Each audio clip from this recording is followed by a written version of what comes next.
When you were making out with your first girlfriend and you came right as she touched your leg? It was me, Barry. I jerked you off at super speed so it seemed like you nutted at just a woman's touch! I hope I do not get copyrighted with that quote. Hey guys, and how about we watch another death battle between Goku Black from Dragon Ball Super and Professor Zoom, Reverse Flash from DC Comics.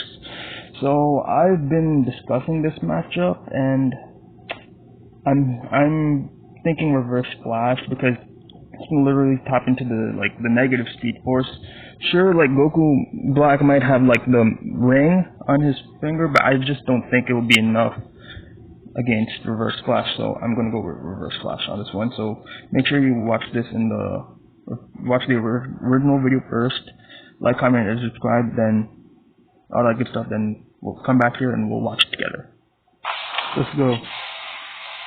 Goku Black, the body-stealing arbiter of divine justice, and the Reverse Flash, DC's psychopathic speedster fanboy. Yep. They say imitation is the sincerest form of flattery, but I'd say the sincerest form of flattery is not trying to kill your superhero husbando.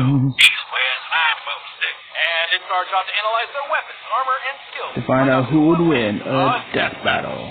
Alright. So Goku Black's first. What consumes the thoughts of a god? What do immortals dream of with all the time in the world? In Zamasu's case, his one goal was divine justice. Yep. Yeah, this guy's got major Final Fantasy Big Bad energy. Final Fantasy Big Bad energy. Into Universe 10 Supreme Kai, Zamasu prized above all else cosmic order and natural beauty. Oh, that reminds me. Did you know I could burp and fart at the same time? Oh god. Don't. Unsurprisingly, Zamasu despised the inherently chaotic nature of mortals, being seemingly unwilling to lift themselves out of their own cycle of violence and stupidity, like some people I know. Yeah. I know those people too. His heart was clouded until the day he met Son Goku. With God Ki, Goku matched blows with the god of destruction, Beerus. Their clash nearly destroyed the entirety of Universe 7, a cosmological structure at least 9 times larger than our own universe. At most, it could even be as large as 13 times greater than ours.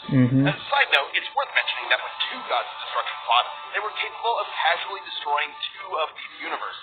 And since the shockwaves from their punches travel across Universe 7 in seconds, they'd have to be hitting way faster than light. Goku was tapping into his Super Saiyan God form for this, though clearly not at its full strength. While the exact multiplier for Super Saiyan Blue is unknown, Toriyama himself has directly compared it to the original Super Saiyan form. Yeah. And don't forget, Goku trained with Whis and fought in the tournament with Universe 6 before Zamasu caught up with him. So by that time, he was way stronger. Here was a mortal with the powers of gods beyond even Zamasu's ability. Yep. Someone who could bring his dreams to fruition. So Sammy did what anyone would do in that situation.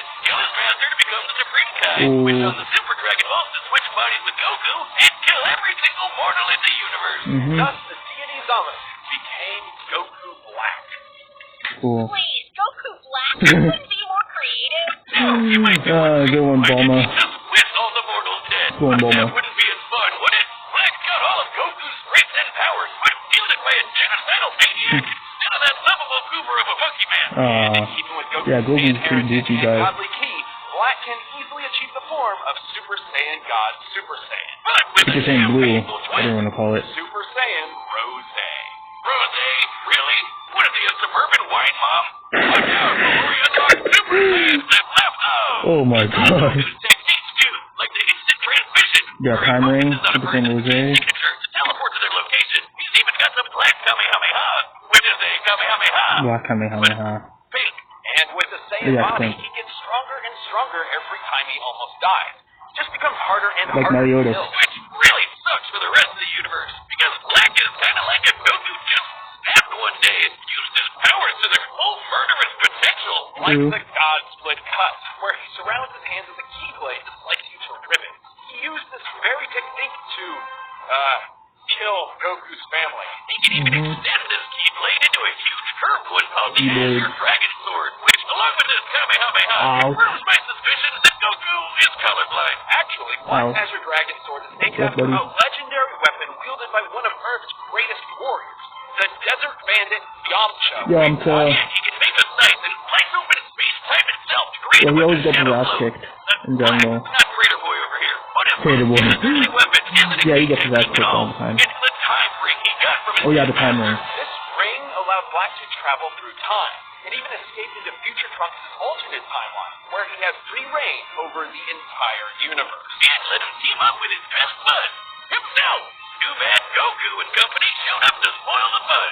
Yeah. Wait, isn't Zamasu in Goku's body? Exactly. Or are there two Gokus? There's only one Goku in the multiverse, right? True. But Goku met Black before he met Zamasu, which makes Black existed before Zamasu came up with the idea. And then they killed Yeah, it's Zamasu pretty confusing. before he could do it anyway. Yeah, But Beerus. Goku Black was That still was a nice around. moment. What the hell is going on? Sure, it's a classic grandfather's paradox. The thing is, That's pretty Black's weird. time ring prevents him from being affected by alterations to his own personal timeline. So, killing him in the past doesn't change his future, and vice versa. He's almost impossible to kill because even if you do it at one point in time, he still exists at another point in time. Mm-hmm. And another. And another. And another. Yeah. Another. Oh, God, I hate time travel. Black Yeah, is it's pretty crustaceans like Goku, Vegeta, complicated. and Trunks. Now, even Vegeta couldn't beat him. He even merged with the universe to become one with everything. Like I said, major Final Fantasy villain vibes here. It took Zeno, the Omni, the most powerful being in all of creation, to step in and erase that entire timeline just to stop Black's rampage. Wow. How ironic. Zamasu's hired calling was the eradication of all mortal life in the universe, and he stole the strongest mortal's body to do it. But in the end, he was always doomed to fail. His quest for power meant nothing against a being that would always be stronger, no matter what he did or who he was. And the universe ended up being destroyed anyway, like one big cosmic joke, with no one left to laugh. You've been running around making messes for too long, and now I'm going to choke the life from you. I can't wait to watch you die. Okay. Alright, Bond, let's see what you got. Barry Allen, The Flash. Savior of the universe. I love that song. Across time and space. And there's no better example than his #1 fan from the 25th century, Eobard Thawne. Alright, we've tackled a lot of stupid names for things in our years here at Death Battle, but I'm confident his name's kind of stupid. First name I've ever heard in my life. Eobard Agreed. was completely obsessed with the Flash and dedicated his whole life to studying the Speed Force like a total nerd. Yep. Good luck to him, because there's no way he's figuring that shit out. But Thawne's life irrevocably changed the day he discovered a time capsule from the 21st century. By some strange coincidence, it just so happened to contain Barry's costume. By experiments on it, Thawne managed to replicate the Flash's powers, turning himself into a mirror of his idol. And you can bet he totally crapped himself when Barry Senpai showed up in the future Barry and took him Senpai. under his wing. It was a dream come true. Until Barry realized that Thawne had fabricated crimes in order to show up and save the day. Disgraced, Thawne promised to better himself before traveling to the past to prove his worth to his hero, to prove that their bond was special. That's when Thawne found out that Barry already had a best friend, and a family, and a life. Without him, he didn't matter. He wasn't special. He was just a nobody Barry tossed out the trash and forgot about. Like my Tinder dates do to me. If only. When Thawne visited the Flash Museum in Barry's time, he discovered the secret identity to Flash's greatest enemy that in his future had been lost to time. The one Barry was fated to kill in battle. Eobard. Oh. Wait a minute. Oh, ain't that a bitch? The shot drove Thawne mad. If he couldn't be Flash's best friend. Likes Barry Allen, and dislikes Barry Allen, I guess also ensure his own future death. He would travel from the future to terrorize the Flash family in the past. Revenge in reverse. He'd become the Reverse Flash. Reverse Flash? We're really setting the world on fire with these names today. Thawne draws his powers from the negative Speed Force, which he generates with every step he takes, just like Barry does with the regular Speed Force. The negative Speed Force gives Thawne access to many of the Flash's powers, including his mind-bending super speed, enough to travel all across time and space in days. He can keep up with and surpass other speedsters like Barry and Wally, who once ran fast enough to cross the universe faster than two gods who could teleport. Wally even beat himself in a race, and Barry admitted Thawne was still faster than that. Wait just a second, he beat himself? That doesn't even make sense. Like Barry and Wally, Thawne applies his powers more catastrophically. using them to their full potential without any care for collateral. Take, for instance, his ability to vibrate himself through solid objects. Objects like, say, vital organ. And if he did, he'd scramble their molecules, causing instant death. Thorn did just that to Barry's wife, Iris, and Barry did not appreciate it. Thorn's vibrations are so powerful, he can even produce a counterforce that can reverse the destruction of the entire universe. Wow. Pretty crazy sounding, but even B-tier speedsters like antioxidants can do the same kind of thing. And when Barry and Wally raced each other, they were tearing up the entire multiverse. Thorn can create shockwaves when you snap, phase into your body, and possess you. And even speak at such high speeds that you'll hear his words as though they were your own thoughts. And instead of stealing your speed like other Flashes, he can steal your time. Thorn can yoink decades from your life and age you 80 years in just a few seconds. Kinda sounds like your sex life, is. But Thorn's greatest ability is his unmatched skill at time travel. And he can uses also this time technique to be travel. as petty and cruel as humanly possible. Owen wasn't a dummy. He knew that if he went back in time to kill Barry before he got his powers, he'd erase himself from the time stream too. So instead, he just made Barry's life suck as hard as he could, push him down some stairs, retcon his best friend from history, kill his mom.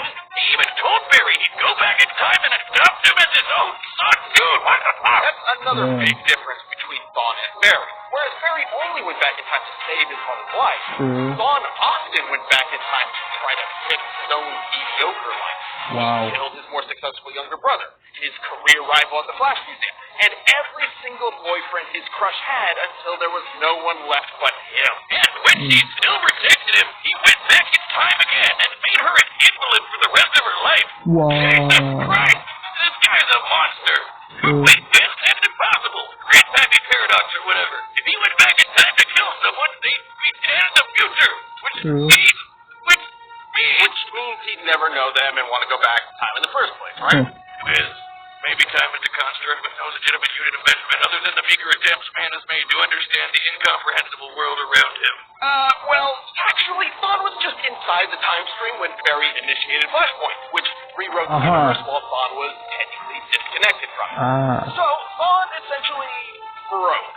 Literally, figuratively, mentally, physically, temporally. Or maybe he just hated Barry so much it defied the laws of time itself. Whoa. Mind blown. He became a living paradox. That's what it basically is, living paradox. Literally without continuity. Not only did this mean he'd be unaffected by changes to his past, it made him effectively immortal. Stabbed in the chest by evil Batman, vaporized by Iris in some sweet, sweet payback, or getting Dr. Manhattan by the big blue god dog himself. Thawne was always reborn, unable to stay dead. But more than anything, it made him immune from consequences. Unlike Barry, whose changes to time could destroy all of reality, infinite mass punch. Whatever he wanted, it was impossible to stop, with no reason to hold back. He survived a hit from Barry while he had the entire Speed Force absorbed into him, and even Wally's infinite mass punch, which has the mass of a white dwarf star.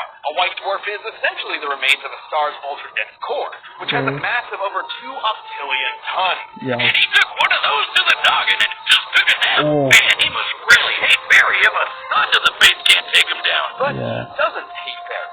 All of his schemes, all of his machinations, all of his insane timeline-shattering threats, all of it was because it was the only way he could think of to spend time with his hero. Really sad. His costume says it all. He never intended to be the Reverse Flash. He wanted to be the Kid Flash. All Thawne ever really desired was to be by Barry's side. In the end, though, goody little two-shoes Barry forgave him, and then vibrated away his living paradox powers, erasing him from existence. Though not entirely. Barry didn't kill Thawne. He reset his timeline, removing the one thing driving his hatred, his relationship with Barry. Without that, Thawne was a normal, happy Flash fan once again. It's comics, Liz. He'll be back. And when he does, there'll be no running. He'll always be faster. He'll always catch you. And time is always on his side. Think you can take me? Even death can't catch me. I'll make my prediction in the next video.